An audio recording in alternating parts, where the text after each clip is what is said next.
Hi, I'm Dr. Demento, and you're watching U68.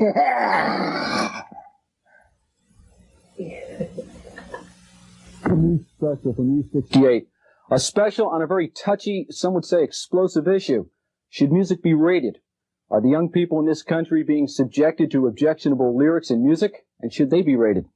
Some members of the United States Senate and a group called Parents Music Resource Center think so. In fact, on the 19th of September, the Senate Committee on Commerce, Science, and Transportation held hearings dealing with what was termed by one senator, rock porn. Now, a number of recording artists testified before that committee, including Frank Zappa, who made his feelings clearly known. Frank Zappa is our guest on this U68 News special, and we'll discuss this controversial topic of music ratings right after this.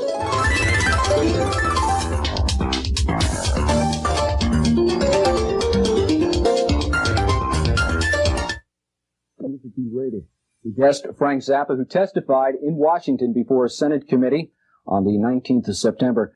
Frank, first of all, welcome. I know you've got a very busy schedule working. You're basically, to use your words, on the stump. I'm stumping it.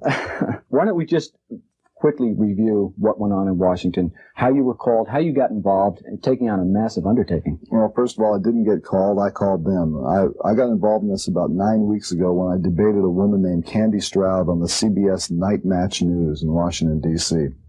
And the result of that debate was the show was supposed to be a 1-hour debate. And all the commercials were rolled in and all the video clips were rolled in. It was done in front of a live audience. We had conversations with the audience, and the show was taped a week in advance, and I thought everything was fine. Okay, but they held the show back for a week, and they cut out most of what I said, and the show wound up being maybe about a half an hour long, and the whole structure of the show was changed. And I thought, wait a minute, somebody doesn't want to hear what I got to say here. And I started doing some checking, and I got really mad. And I also heard that even at that time that they were planning on having a hearing in front of the Senate. And at that time, it was supposed to be in front of the Goldwater Communications Subcommittee. So I had my lawyer call Goldwater's office and say I would like to attend. But eventually, the thing got moved from Goldwater's subcommittee to the full committee. Now, let's look at a couple of interesting things about why it wound up in the Senate Commerce, Science, and Transportation Committee. I've been told that Senator Paula Hawkins, who also testified there, who is the chairperson of the Senate Committee on Children, Family, Drugs, and Alcohol, which might have been a better committee to hear this matter in, was originally contacted by the PMRC to have the hearing in her committee. And for some reason, it didn't wind up there, which would have been the appropriate place. It wound up... Excuse me, the PMRC, for those of you that may not be informed at the moment, is the Parents Music Resource Committee. Center. A group that 6 months ago, unheard of, and all of a sudden, a national power at this point. Well, I think they've been a national power since they got married. These are all women who are married to people who are prominent in the United States government. One of the ladies is Susan Baker. She's married to the Secretary of Treasury. The other prominent spokesman is Tipper Gore. She is married to Senator Albert Gore, Democrat, Tennessee. Anyway, the committee hearing in front of the Senate Commerce, Science, and Transportation Committee, I believe, was put there for one reason, because on that committee, they had 5 husbands of the different ladies who had signed the original PMRC demands of the record company. Now, I think there's a conflict of interest in that. I think that it's more like a Soviet Union show trial to do a thing like that. If it's supposed to be a fact-finding committee, and sitting on the committee, you already have husbands of people who are connected with the group that is bringing the issue before the public. Also, but you did get the chance to bring your issue before the public, did you not? But the fact of the matter is, the hearing shouldn't have even been heard at all. The issue that they're talking about is pitifully insignificant. I don't think that music lyrics turn people into a social liability. All the things that they complain about in terms of bad behavior could more easily be attributed to Saturday morning cartoons or to watching hockey on television than some of the things they're talking about. They're worried about bad behavior, and they're trying to blame masses of unpleasant social behavior in the United States on the rock and roll industry. And to that, I say, you have to be kidding. But there are some unpleasant aspects of the rock and roll. Rock and roll does not make the time. Rock and roll does not make the times. Songs reflect the times. And if you don't like the way things are in the United States right now, look to your own home and the way you raised your own kids. Look to the school the budget for which you have cut back in order to be a prudent, sort of conservative kind of individual. If the schools are not good and if your home is not good, you're not going to solve these matters by sticking ratings on rock and roll albums or allowing the government to get involved in the raising of your children. They failed at all this stuff and all the other social programs. Why are they going to be good at this one? Get them out of the way. Any parent with what they would deem a legitimate concern, if they go to this rating system as a solution for their concern, they're either lazy or incredibly uninformed on the subject. Didn't you one time rate your albums? I've never rated them. Did you have a sticker on your album? I put stickers on, but what my sticker says is, this album contains material that a truly free society would neither fear nor suppress.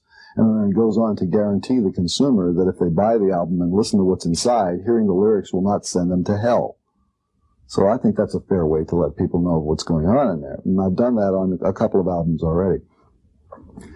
But the rating issue is a cover-up for some other things. I've maintained that. The people in Washington like to deny it. But we'll see what happens after the 30th.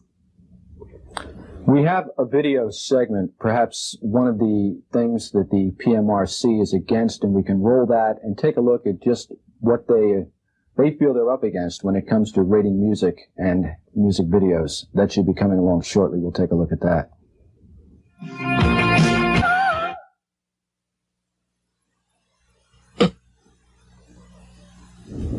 What some may call unnecessary violence, but one of the videos that you mentioned is not on their hit list.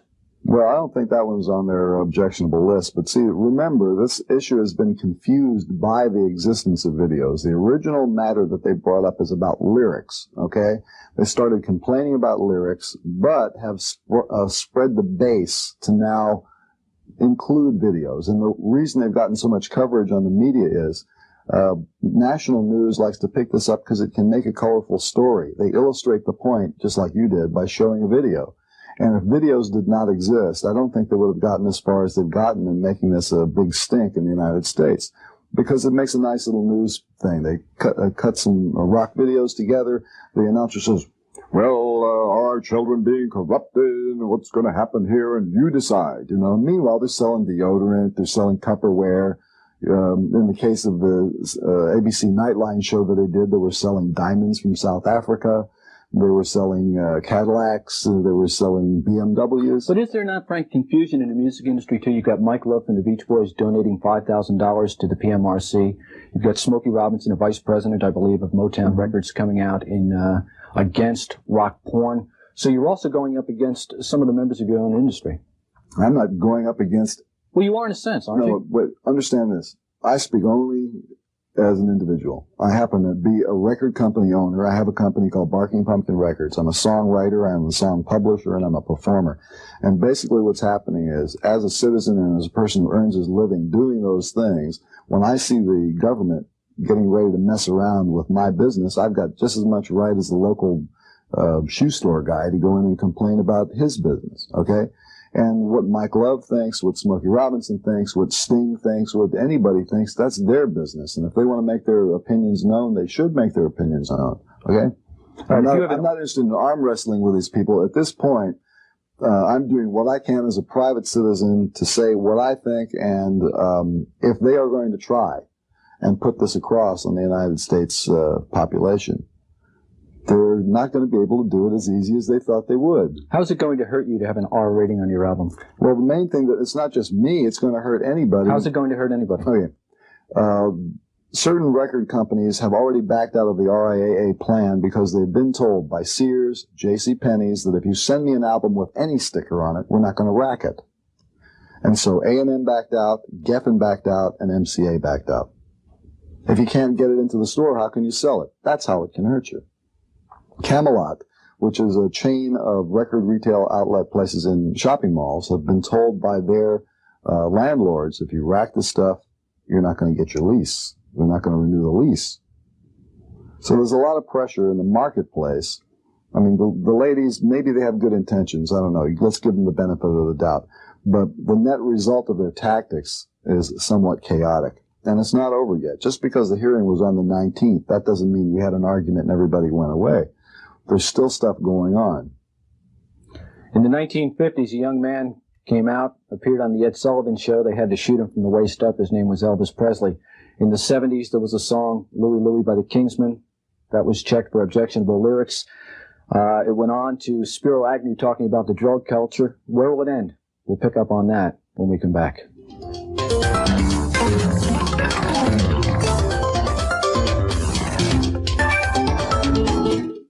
This is a new special for you on U68, and the topic, of course, is should music be rated? Will music be rated? Can it survive? Our guest today is Frank Zappa, and what we were discussing going into the break was back in the 1950s when Elvis Presley appeared on the Ed Sullivan Show. The camera took him from the waist up because of the hip gyrations. In the 1960s, it was Louie Louie by the Kingsmen. There was a question about the lyrics in that. In the 1970s, there was an awful lot of objection, particularly by then Vice President Spiro Agnew, talking about the drug culture and what it was doing to people through music. And now in the 1980s, we're worried about explicit music, objectionable words within music and lyrics. And the question is, to Frank Zappa that I have, is that things have gotten progressively worse in the decades, from the 50s through the 80s, as far as what people are objecting to. What's going to happen in the 90s? Look, the songs reflect what's going on in the society. Let's just say that if you think the lyrics are uglier today, look around you. The world is uglier than it was in 1950. Okay?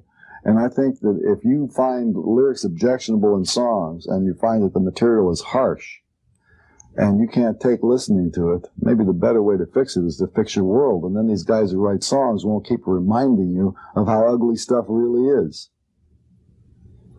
Should artists police themselves? No. Not at all. That's not an artist's job. What are you going to do? Oh, I got an idea. I see the world that's ugly. I'm going to put my hand over my mouth and smack my hand? No. If you're really an artist, you got a right to not only say what you think, but you have an obligation to share that as a piece of art with the people who might benefit from hearing that point of view, because artists provide a point of view that news people never will. Isn't it kind of a vicious circle, however? Doesn't one artist perhaps see what's selling for another artist and perhaps kind of copy? That's not art.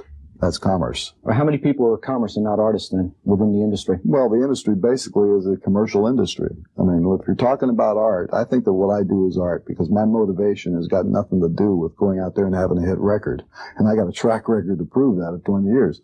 But there are people that you may have never even heard of because they haven't had any hit records either, that believe in what they're doing. They want to just make music. They want to write their own songs. They want to say what's on their mind. They have a right to do it. Okay? And they shouldn't wake up every day and say, well, how am I going to police myself in order to please Tipper Gore or Susan Baker? The answer is these people have a non-issue here. The answer is if you are concerned about social conditions, don't blame it on rock and roll. The blame does not go there. Take responsibility in your own home for your own children and reinvestigate what it's going to take to make the United States school system into something that really educates rather than an enormous warehousing system for people with mysterious hair. You know, put some bucks into that. And let's, you know, you want to take care of the kids? The kids spend time in school. They spend time at home. And you shouldn't neglect the idea of what they do in their recreational hours.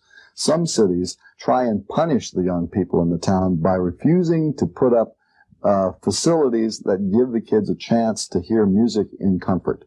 I mean, have you ever heard of an American city that wanted to build a facility where you could go to see a rock concert, which is what kids do like to do, a rock concert with good acoustics, clean toilets, and safe facilities? Be concerned about kids? Take care of the things that kids like and things they like to do. Make that part of their life more enjoyable. Don't treat them as just this blob of potential consumers with no rights, because remember, they do have rights. They can vote. But at that point, shouldn't you then refuse to do a concert in an area that doesn't measure up to your specifications? You can't, because there aren't any. There are none? There are none in this country? Well, I can name one, and that's the Universal Amphitheater in Los Angeles, which is a rare, rare case. Have you walked into some places where you've been performing and wonder why you're there? Well, I know why I'm there, but I also know the reasons why the facilities are so crappy. And since I can't do anything to change that other than talk about it and advise people that if they want to... Well, can't you change? Can't you help change by talking about it? That's what I'm doing right now. Do you think your point will get across, however? Depends on who's watching and whether or not they have a can of beer in their hand or a needle in their arm or a spoon up their nose. You know, if you have any of those things happening to you, stop it. You know, take it out and think about your community. I mean, I presume that most of the people who are watching this are kids. not their parents. Mm-hmm. If their parents are happening to watch, just think about this. When you're considering what you're going to vote for and spend your money on in a local election for bond issues and things like that, it is a false economy to save money on schools. You have to pay teachers what they're worth, and you have to pay better salaries so that you get better teachers. Because the better teachers are going to make life better for you as a parent as your children grow up, and they can earn more money, and they can have a happier life. They're the ones who are going to be taking care of you when you're old, okay? Think of it from a selfish point of view like that. Also think that the kids have a right to a good education. I'm 44 years old. I wouldn't say that the school I went to was fabulous, but even as mediocre as it was, it's compared to today's schools. I got $1 billion education. Mm-hmm. I got out of school and I can spell, I can count, I can read, Well, New Jersey's taking the lead in that respect. They just passed a law for minimum salaries. That's a whole new story. There have been some unusual teams in the past. We could start with the 1969 New York Mets. We could go to the Cleveland Cavaliers of the late 70s. However, perhaps the most unusual team I've ever heard of is Frank Zappa, along with Donny Osmond. We can throw in John Denver. We can also add Dee Snider. Did that kind of blow your mind? Teamwork on that level? Well, no. I think that no matter what a guy does for a living or how his hair is or what kind of clothes he wears has nothing to do whether or not the man has logic going. Were you not surprised by the logic that they professed?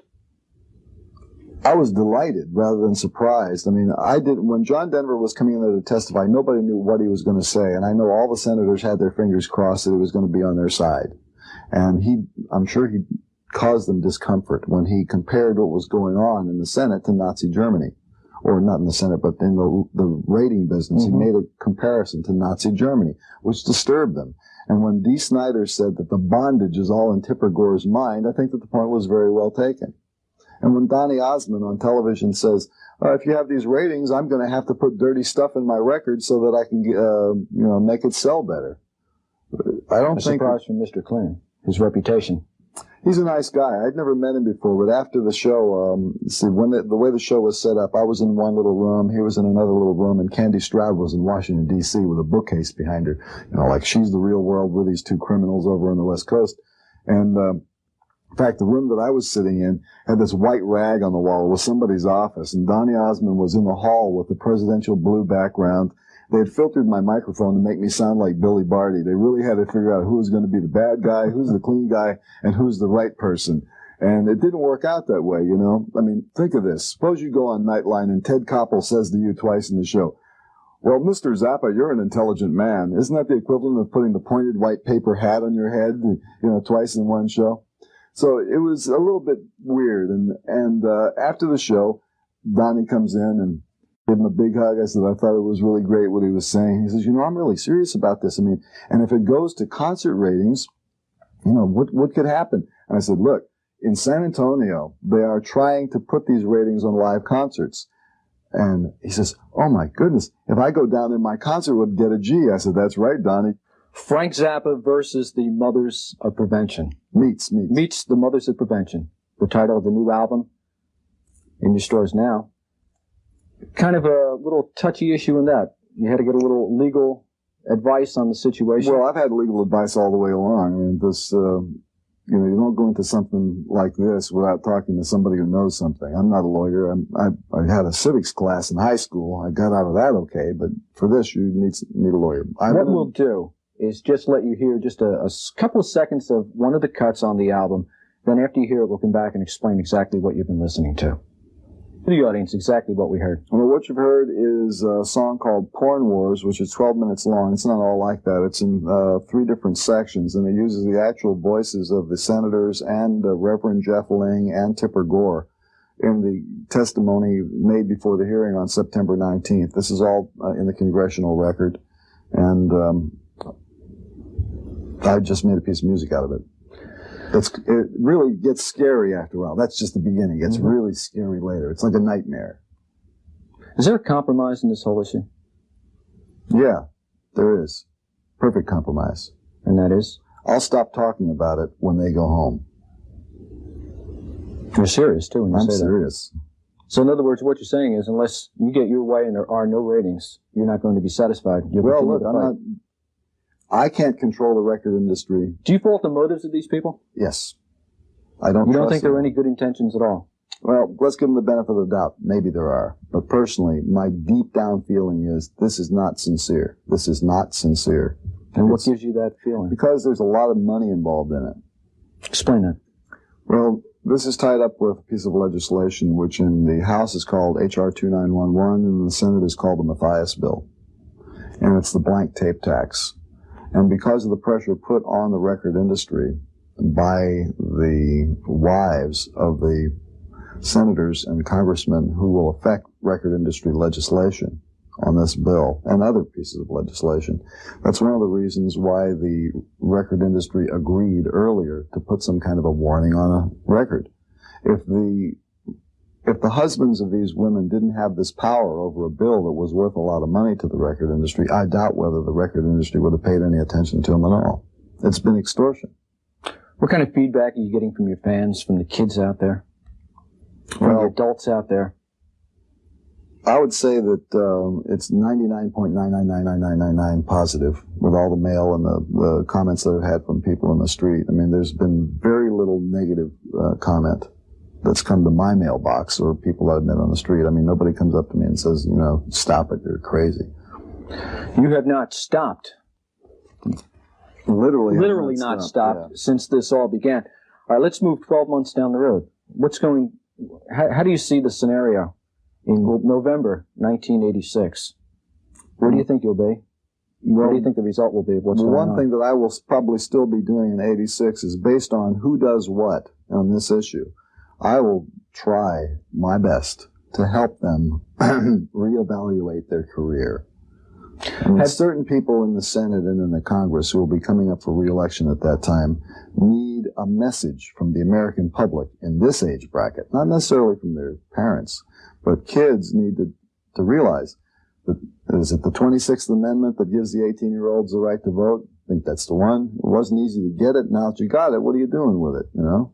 Go down to the post office, register to vote, because you can't vote till you register. And if you've already registered, you have to look at what's going on locally. Don't just wait for the presidential election every 4 years. Look at the local stuff and go out there and vote and take care of it.